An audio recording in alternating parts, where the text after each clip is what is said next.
Alors que le grand schisme de l'ordre Jedi faisait rage entre les Jedi traditionnalistes tournés uniquement sur le côté lumineux de la Force et les Jedi noirs tournés vers le côté obscur de la Force. Pendant plus d'un siècle, les deux visions de la Force s'affrontèrent dans de terribles batailles avant que les Jedi noirs soient vaincus et contraints de quitter le territoire républicain. Les Jedi noirs survivants s'enfoncèrent dans la bordure extérieure jusqu'à découvrir une planète et un peuple avec une forte connexion avec la Force. Face à l'arrivée de ces êtres venus du ciel disposant de grands pouvoirs, les Sith de la planète Korriban prirent les Jedi noirs pour des dieux, et il ne leur fallut pas longtemps pour que les exilés de l'ordre deviennent les nouveaux maîtres incontestés des Sith. Désormais aux commandes d'une planète et d'un peuple, les Jedi noirs commencèrent à former un vaste empire Sith qui domina rapidement un grand secteur.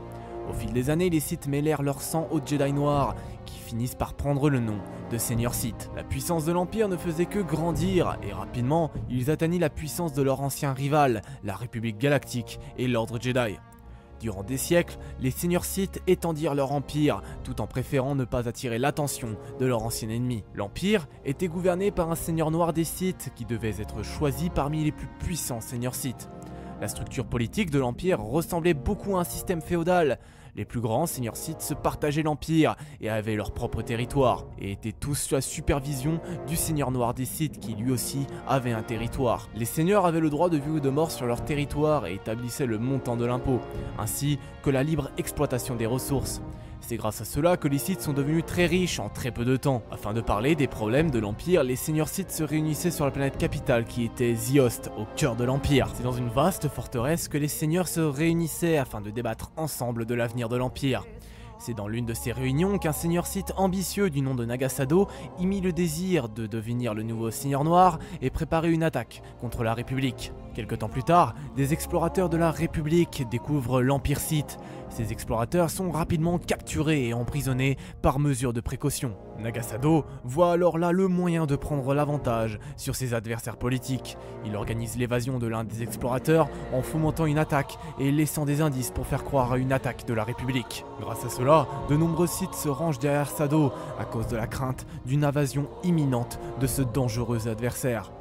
Sans perdre un instant, le peuple place Sado comme nouveau Seigneur Noir des Sith, le leader qui allait les sauver de la menace. En moins 5000 avant bataille de Yavin, la grande guerre de l'hyperespace débute. Ce conflit fait se dévoiler l'Empire Sith à la République. Le nouveau Seigneur Noir des Sith, Nagasado, a lancé une vaste campagne de conquête contre les mondes de la République. Ainsi, de nombreuses planètes, y compris Coruscant, furent attaquées par la flotte Sith. Prise au dépourvu, la République fut rapidement débordée.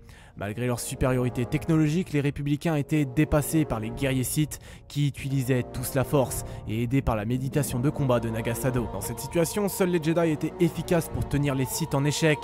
La victoire des Sith semblait inévitable, toutefois Nagasado fut trahi par son apprenti, ce qui permit à la République de reprendre l'avantage. Sans le soutien de méditation de combat de Nagasado, les Républicains repoussèrent les Sith jusqu'à la sphère de méditation où se trouvait Nagasado.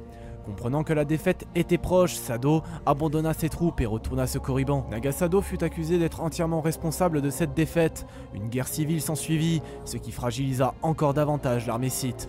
Lorsque la République arriva, les maigres défenses Sith furent totalement détruites et Nagasado s'enfuit de nouveau pour s'exiler pour de bon sur Yavin 4. Les Sith n'étaient désormais plus une menace, mais la République, par peur de revoir une telle monstruosité sur le champ de bataille, pratiquèrent un génocide sur les Sith au sang pur. La race des Sith ne disparut pas pour autant.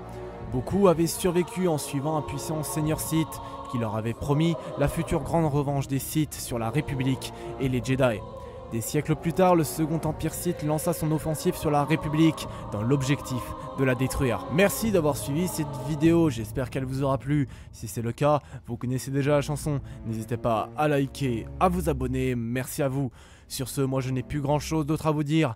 Je vous souhaite à tous une très bonne journée ou une très bonne soirée. Et surtout, n'oubliez pas que la force soit avec vous. La bise tout le monde.